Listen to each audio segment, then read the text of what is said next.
Bom, pessoal, Pai do Senhor, boa noite. Aqui quem está falando é o professor Cid Clay, tá? Com mais uma exposição a respeito da carta a Éfeso, tá, gente? Aqui logo de cara no primeiro slide nós vemos aos Efésios em colchetes, porque é para indicar que um copista acrescentou propositadamente estas palavras, tá? Em Efésios, né, no grego, aos Efésios em português, tá? Não tem essa palavra nos manuscritos mais antigos, mas no textos receptos, que é um mais novo e também muito aceito, ela se encontra, tá? Foi acrescentada essa expressão na carta, tá? Nós semana passada nós demos uma exaustiva exposição a respeito de Éfeso, tá? De Paulo e dos companheiros dele indo para Éfeso anunciar a boa nova do Evangelho de Jesus Cristo, tá? Primeiro de tudo, sumário da carta aos Efésios, é o que a gente vai apresentar aqui, e comentário expositivo da carta anteriormente citada, ou seja, a de Éfeso, em nossa primeira aula. Iniciaremos pelos comentários do capítulo 1, tá? Eu não vou seguir a lição, tá? Eu vou seguir a Bíblia. E quando eu dei a introdução na semana passada no contexto histórico e cultural daquela época, vocês agora vão entender porque Paulo, ele no capítulo 1 até o capítulo 6, age de maneira completamente diferente das outras cartas que ele manda, tá? Tá aqui, 12 de abril de 2020, são 9h33 da noite, tá? Aqui está o sumário, conhecido também como esboço, tá? Inclusive existe uma Bíblia que o tema dela é Bíblia em Esboços, tá? Você pode adquirir esse material em qualquer loja evangélica, cristã, por aí. Tem vários autores que fazem essa mesma coisa que eu estou fazendo aqui do lado, tá? Separei tudo por pedacinhos, em que iremos ver até o final. Serão 6 aulas a partir de hoje. E na primeira aula nós vamos tratar acerca da introdução, que é do capítulo 1, versículo 1 ao 14. Da saudação, que é do capítulo 1, versículo de 1 a 2.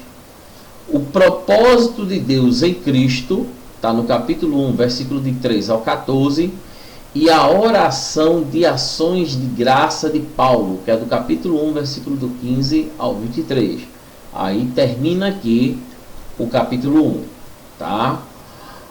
Nós veremos também a salvação por graça mediante a fé, não vem de obras. O homem não tem condições de se justificar fazendo qualquer coisa em prol da sua vida, só através do sangue de Jesus. A unidade do novo povo de Deus, ou seja, não eram mais povos, mas sim um povo. A revelação do mistério divino, se referindo a kenosis, que é a doutrina da encarnação de Cristo. A unidade do corpo de Cristo, a oração de Paulo por poder e amor em meio aos Efésios, exortação à unidade, por isso que eu disse na semana passada que ela é carta irmã aos Colossos, tá? Porque aqui ela vai falar a respeito da unidade do corpo, e em Colossos ela vai falar a respeito, vamos dizer assim, da inteligência e sabedoria da cabeça, que é Cristo. Tá?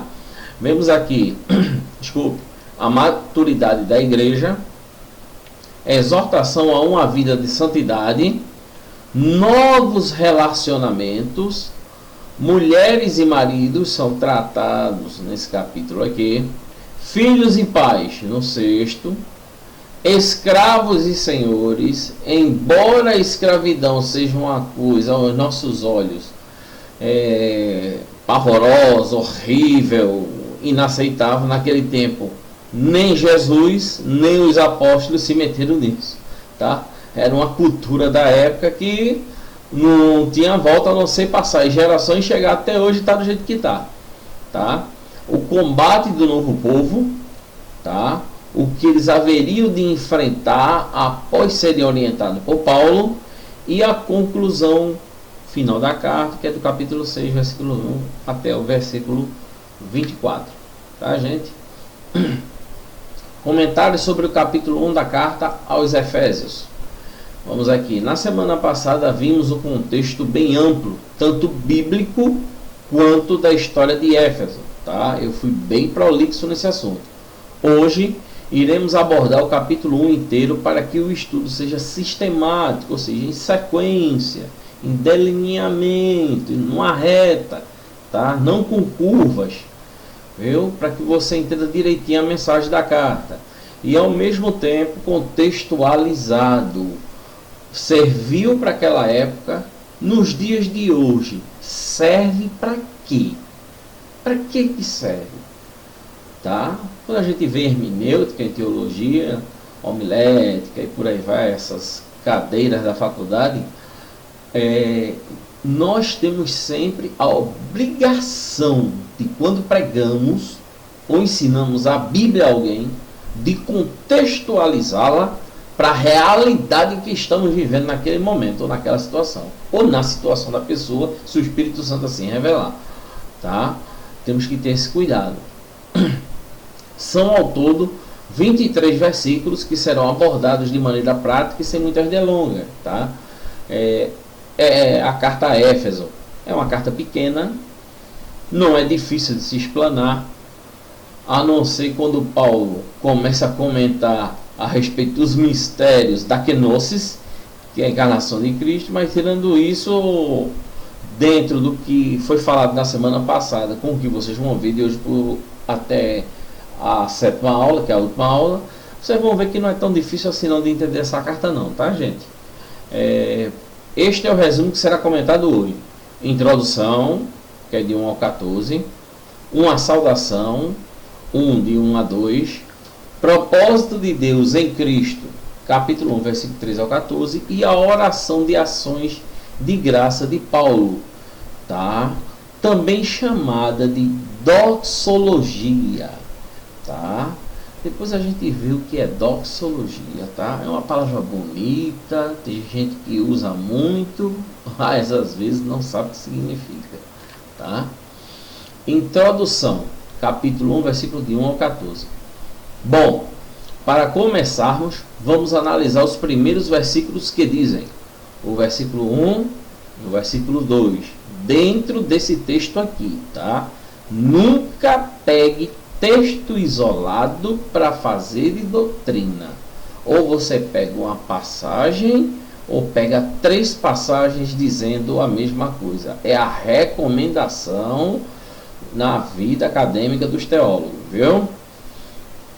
E diz assim em Efésios: Paulo, apóstolo de Cristo Jesus, por vontade de Deus, aos santos que vivem, aqui você vê que está em parênteses, mas vamos colocar em Éfeso, e fiéis em Cristo Jesus, graça a vós outros e paz da parte de Deus nosso Pai e do Senhor Jesus Cristo.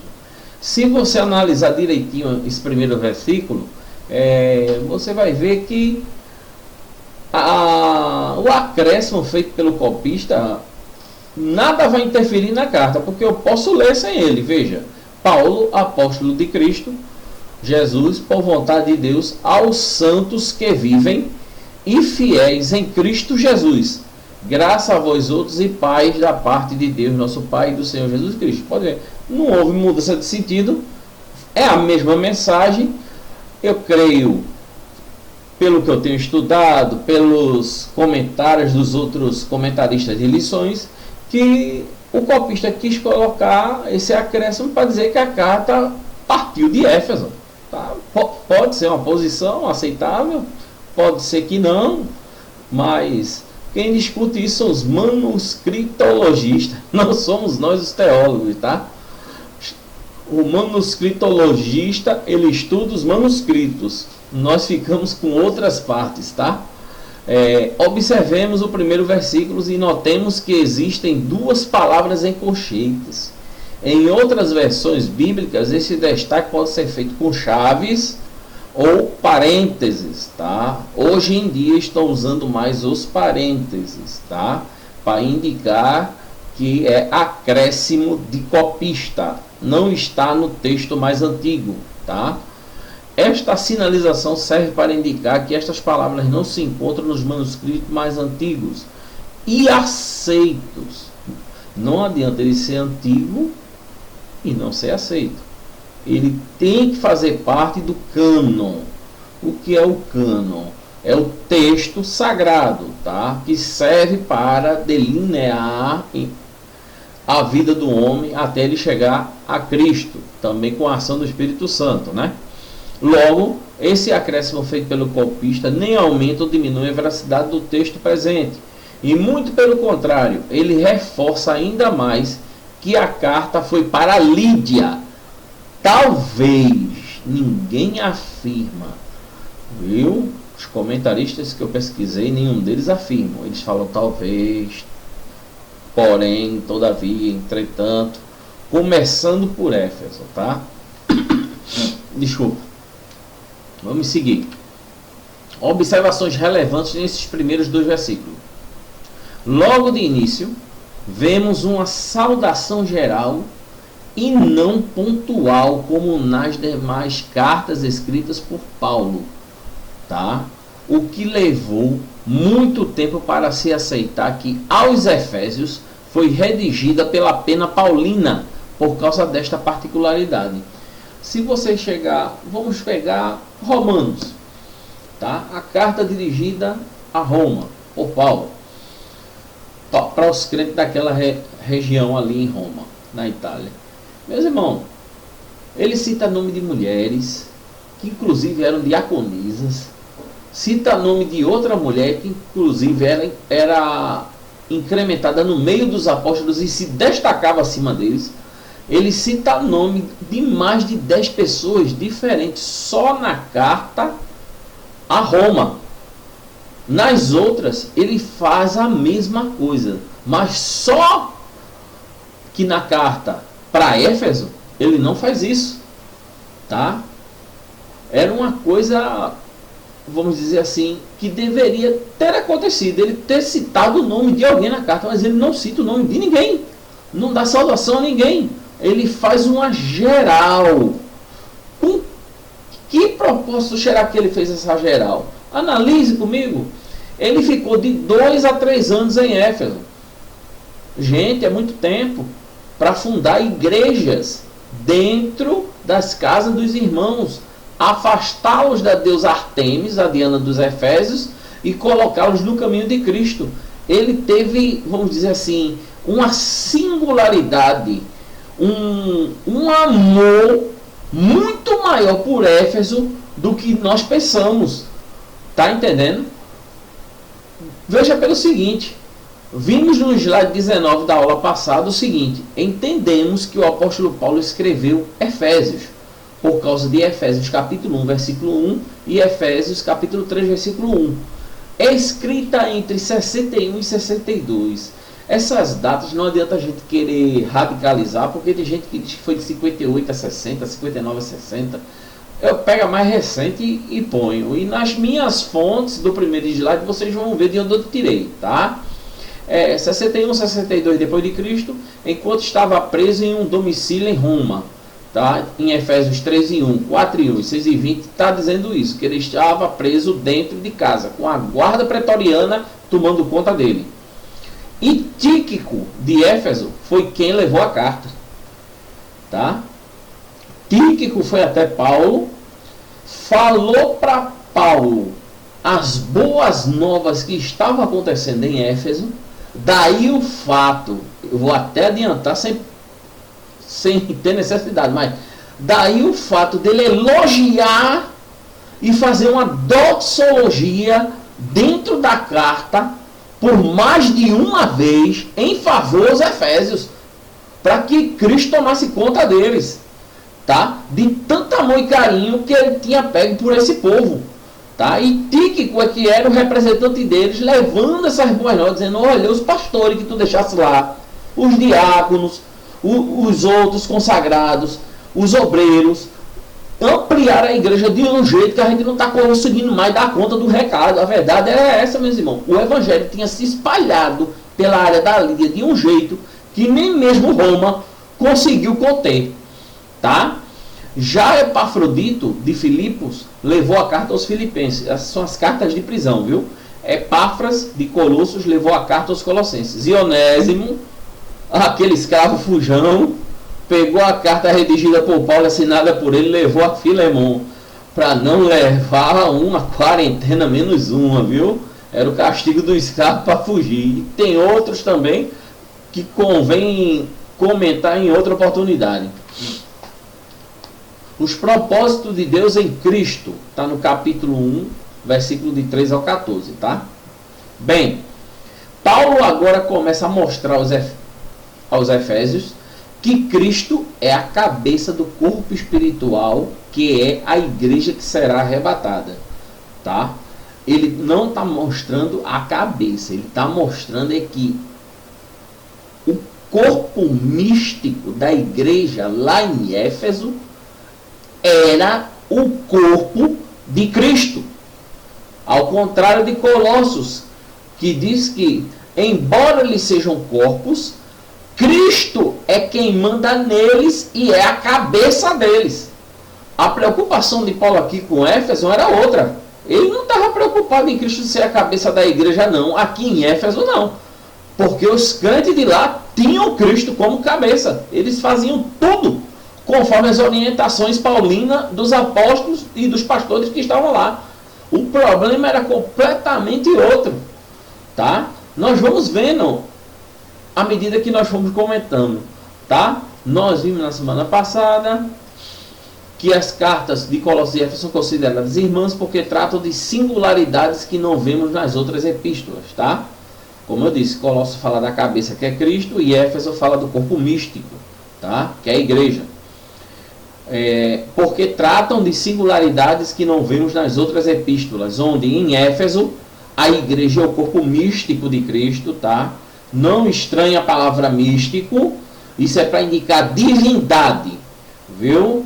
Não estamos falando aqui de outra religião, não, estamos falando aqui de cristianismo mesmo, e essa palavra místico vem do grego e é aplicado ao corpo da igreja, tá? E também ao corpo de Cristo em algumas passagens dos manuscritos antigos. E em Colossos, Cristo é o cabeça da igreja, tá? Eram situações completamente diferentes, tá? Neste trecho vemos uma oração fervorosa de Paulo para os que estavam na região da Lídia, tá? Que a capital era Éfeso e a região ao redor de Éfeso era Lídia, ou como muitos dizem, em Éfeso. Também chamamos este tipo de oração de doxologia. Agora, a palavra difícil. Doxologia, grego koine, tá? Tem um hino muito antigo que os cristãos cantavam e cantam hoje também lá na Grécia, que eles falam aleluia, aleluia, aleluia, aleluia, aleluia, doxateo, doxateo, e por aí vai, doxateo, tá? Não é uma palavra que indica estudo de liturgia para uma divindade, é a doxologia, tá? E Paulo, do versículo 3 ao versículo 14, ele faz uma doxologia à pessoa de Cristo, tá? Ele faz uma adoração a ele. E essa adoração, escrita em uma epístola, nós chamamos tecnicamente de doxologia. Ô irmão, mas não era melhor dizer oração, não? É isso mesmo. É uma oração, tá? Mais ainda, agora, dois versículozinhos que são bem perturbadores, tá? Eu não estou dizendo aqui que a Bíblia perturba não, viu? Eu estou dizendo que a doutrina que aplica a esses versículos é que perturba. Eu vou deixar isso bem claro aqui. Agora devemos ter cuidado com dois versículos deste capítulo, que são o versículo 5 do capítulo 1 e o versículo 11 do capítulo 1, tá? Diz assim: nos predestinou para ele, para a adoção de filhos, por meio de Jesus Cristo, segundo o beneplácito de sua vontade. Tá? Vamos ler o 11. Nele, digo, no qual fomos também feitos herança, predestinados segundo o propósito daquele que faz todas as coisas, conforme o conselho da sua vontade. Qual é o problema disso aqui? O pessoal pega, além desses trechos aqui, existem outros, existem vários no Novo Testamento falando da mesma coisa que Paulo fala aqui, que os predestinados foram escolhidos por Cristo. Tá? Eles usam esse argumento. Usa um pouquinho de filosofia também, para poder cativar e a pessoa aceitar que ela está em Cristo, porque Deus a obrigou a ir a Cristo. Não foi uma escolha dela. Ela não tinha o livre-arbítrio de escolher querer ou não querer a Cristo. Deus a pegou a pulso e trouxe para junto dele. É isso que a doutrina da soberania, junto com a isso com o atributo da soberania de Deus, junto com a doutrina da predestinação, que tem causado muito problema. E muita gente não gosta de comentar isso, porque, meus irmãos, nós vamos ver no próximo slide uma surpresa bem aterradora, viu? Os propósitos de Deus em Cristo, tá? 13 a 14. Muito cuidado com os textos mostrados anteriormente para não cairmos na contradição por causa da doutrina da predestinação, tá? Nem mesmo os defensores desta doutrina estão tão certos assim que ela é a única verdade nua e crua da salvação dada à humanidade pelo sangue de Jesus. Tá? Nem eles estão certos que a soberania é a única forma do homem se chegar a Deus. Tá? Coloco o nome de um doutor aqui, muito respeitado pelo Brasil, inclusive pelos arminianos, luteranos, metodistas, episcopais. Muito conhecido ele. Tá?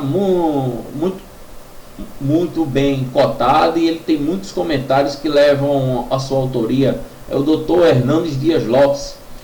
Em uma palestra que eu assisti, e até hoje guardo em minha memória, consistia nas seguintes palavras.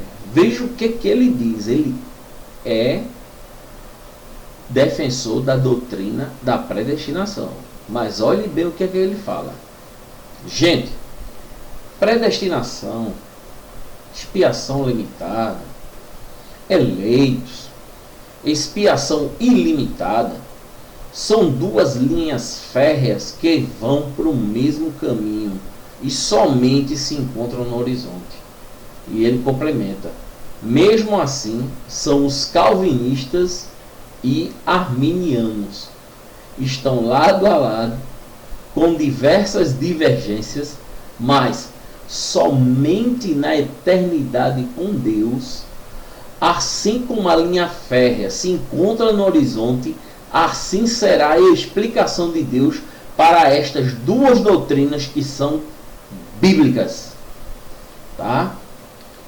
Não vamos discutir aqui predestinação, nem arminianismo, nem remonstrante. Não, a gente não está aqui para estar colocando filosofia na cabeça de ninguém. O assunto aqui é Bíblia.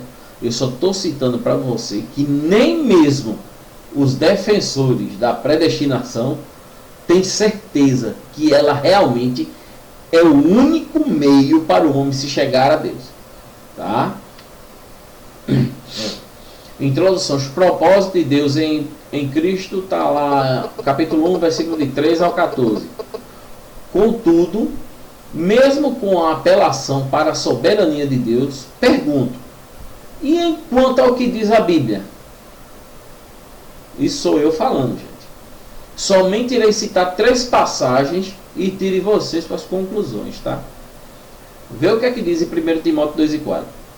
O qual ele, viu, o grande, deseja que todos os homens sejam salvos e cheguem ao pleno conhecimento da verdade.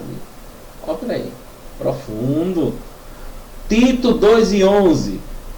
Porquanto a graça de Deus se manifestou salvadora a todos os homens. E por fim, desculpa, segunda carta, ou Epístola Universal de Pedro, capítulo 3, versículo 9, que diz assim: não retarda o Senhor a sua promessa, como alguns a julgam demorada. Pelo contrário, ele é longânimo para convosco, não querendo que nenhum pereça, senão que todos cheguem ao arrependimento. Com essas 3 passagens, você pode perguntar a um defensor da doutrina da predestinação: o que é que a gente faz com isso aqui? A gente rasga e joga fora, tá? Porque a intenção do sacrifício de Cristo foi salvar a humanidade. Não foi salvar um grupo seleto, não.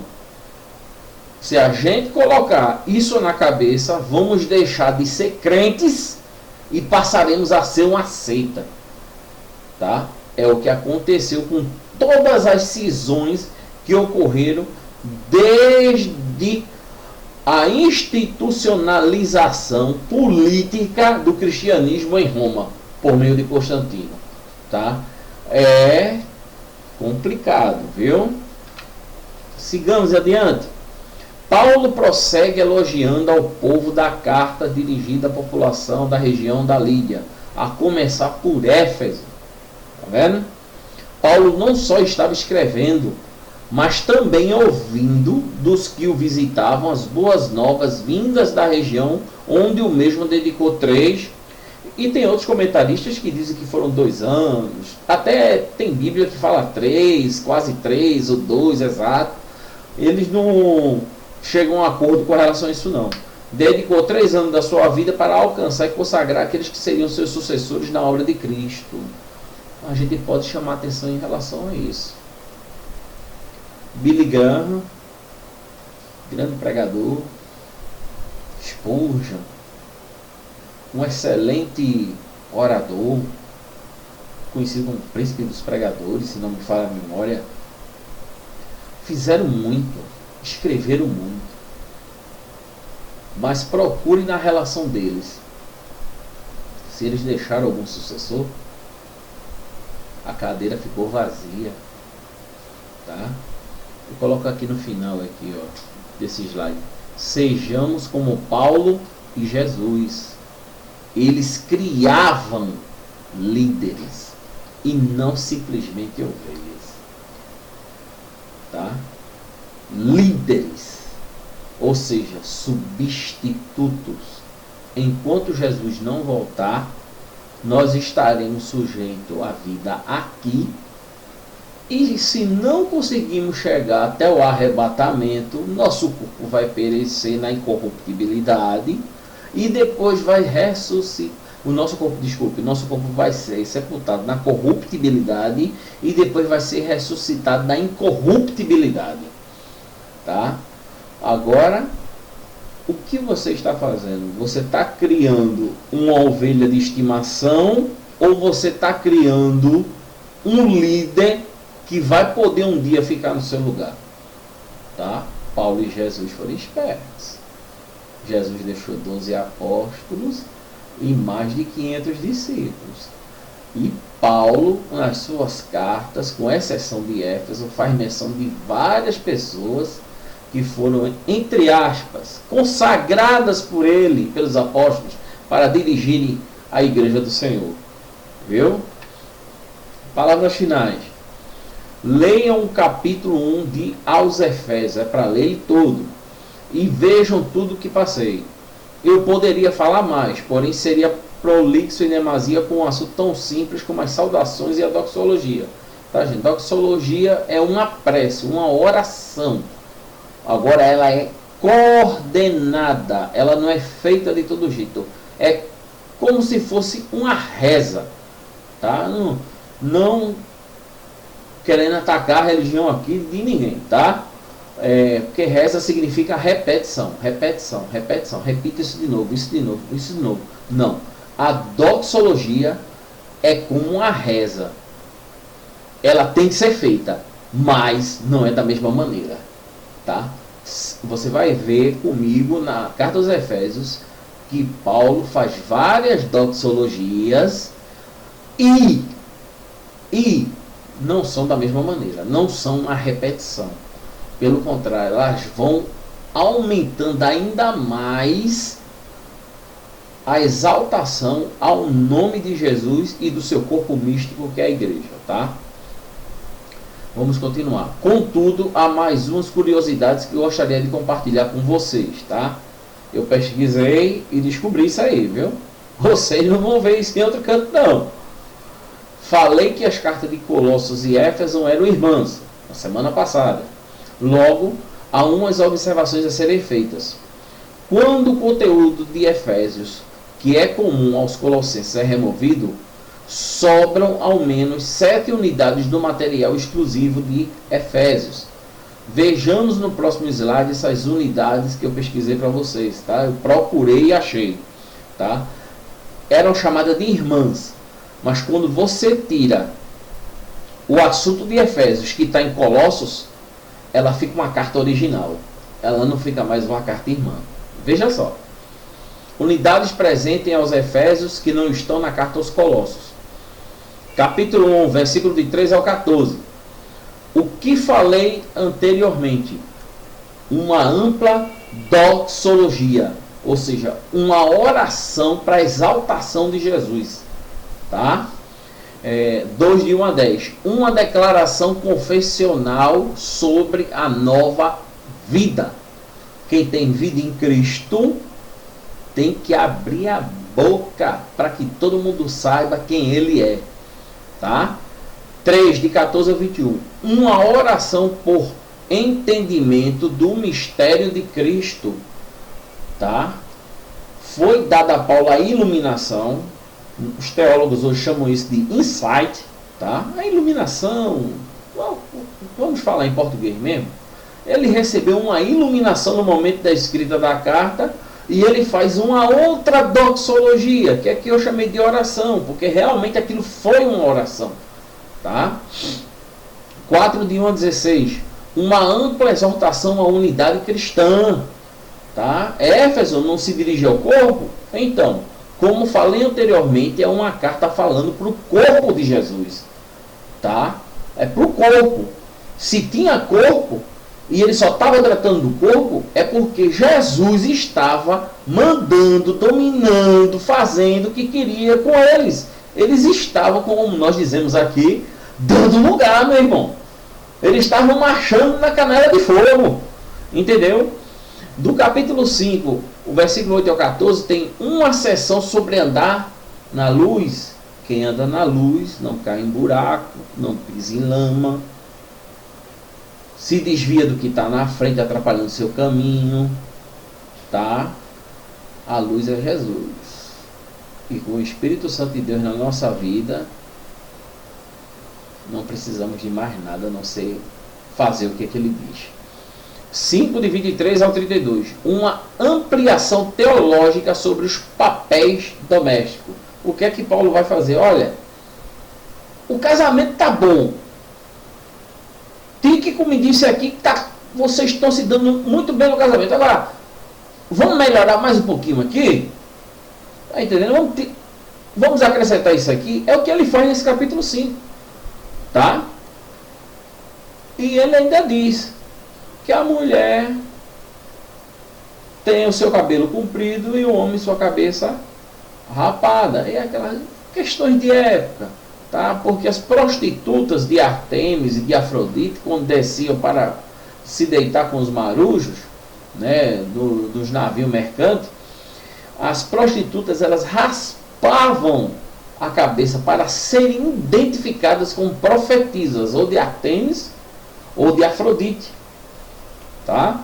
Aí Paulo vai dar essa alusão, tem o cabelo comprido. Em outra carta também ele fala isso, tá? E ao homem não é lícito ter cabelo comprido não, mas sim cabeça rapada, ou seja, cabelos cortados, porque os que tinham cabelos compridos eram os idólatras da época. Tá entendendo agora a situação? Agora vamos para Efésios 6, 10 a 17. Uma descrição singular da batalha espiritual do cristão. Paulo, após fazer uma série de recomendações entre pais e filhos, do versículo 1 ao versículo 4 do capítulo 6, ele faz uma descrição singular da batalha espiritual do cristão. Ele compara o crente com um soldado romano, que era a figura imponente da época, com couraça, com sandálias, com escudo, com espada, com lança, com capacete, com capa. Ele diz que o crente espiritualmente tem que estar vestido da mesma maneira que um soldado romano está vestido para a guerra. E ele faz, como é que eu poderia dizer, essa comparação, tirando do material e jogando no espiritual. Se vocês tiverem isso na vida espiritual de vocês, vocês não caem. Tá? Conclusões. O primeiro capítulo nos leva a uma igreja que, além de confiar em seu pastor, no caso Paulo, obedecia também a ele, porque via nele a imitação que o mesmo fazia de Jesus. A região de Éfeso foi impactada com a mensagem de Jesus por meio de Paulo e seus companheiros, que foram chamados por ele para este grande negócio. Nunca trabalhe sozinho. É no mínimo 2. Jesus mandou de 2 em 2. Paulo, quando chamava, se você for relatar, tem mais de 6 pessoas andando com ele para cima e para baixo. Viu? Tá tudo registrado nas cartas. Viu? Sejamos, pelo menos, estou sendo otimista, 0,01% do que estes homens foram, que Jesus vai pegar o seu grão de mostarda e vai transformá-lo além do que você pensa ou além do que você imagina. Grifo meu. Amém?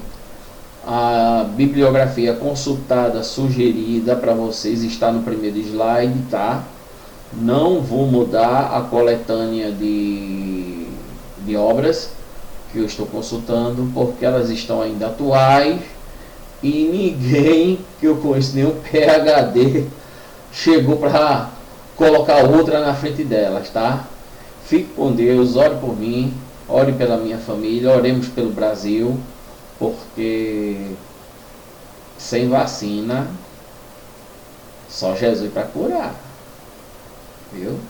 Eles iam para Éfeso porque os oftalmologistas de Éfeso curavam as cegueiras dos homens, mas eram de todos? Não.